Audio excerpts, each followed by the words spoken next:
আমি জাকাতের টাকা একটি ব্যাগে রাখি, সেখান থেকে বিভিন্ন সময় বিভিন্ন ব্যক্তিকে দিয়ে থাকি। হঠাৎ ব্যাগটি হারিয়ে গেছে। এখন কত টাকা ছিল বা আমি ইতিপূর্বে কত টাকা দান করে ফেলেছি জানা নেই, করণীয় কি?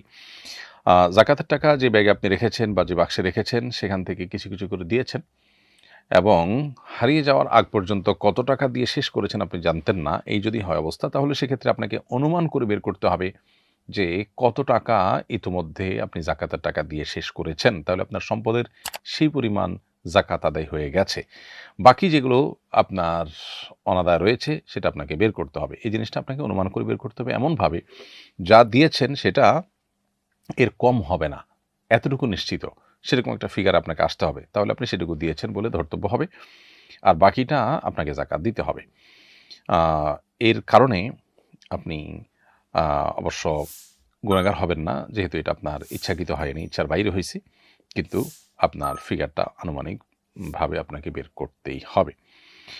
এরপরের প্রশ্ন হলো, পেশাব ফিল্টার করলে কি পাক হয়ে যায়? পেশাব ফিল্টার করার কারণে পাক হয়ে যায় না। কারণ পেশাব ফিল্টারের কারণে পেশাবের যে আ তার যে মৌলিকত্ব সেটা আসলে দূর হয়ে যায় না। শুধুমাত্র দুর্গন্ধ দূর হয় হয়তো, দুর্গন্ধযুক্ত উপাদান হয়তো দূর হয় ফিল্টারের মাধ্যমে, কিন্তু আ তার যে মৌলিকত্ব এটা পরিপূর্ণভাবে পরিবর্তন হয়ে যায় না। যার কারণে পেশাব যতই ফিল্টার করা হোক সেটা আসলে পাক হওয়ার পথ নেই, সেটা নাপাকই থাকবে।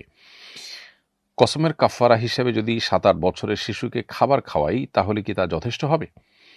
উত্তর হলো যে সাধারণত প্রাপ্তবয়স্ক বা প্রাপ্তবয়স্কের কাছাকাছি বয়সের মানুষকে কাফারা স্বরূপ যে খাদ্য দানের নির্দেশনা কোরআনে রয়েছে সেটি আদায় করতে হবে এই সমস্ত মানুষকে খাওয়ানোর মাধ্যমে। ৭-৮ বছরের শিশু প্রাপ্তবয়স্ক কিংবা প্রাপ্তবয়স্কের কাছাকাছি নয়। তারপরও সে যদি প্রাপ্তবয়স্ক মানুষের সমপরিমাণ খাবারের মালিক হয় বা তাকে যদি এটা মালিক বানায় দেওয়া হয়, আপনি যদি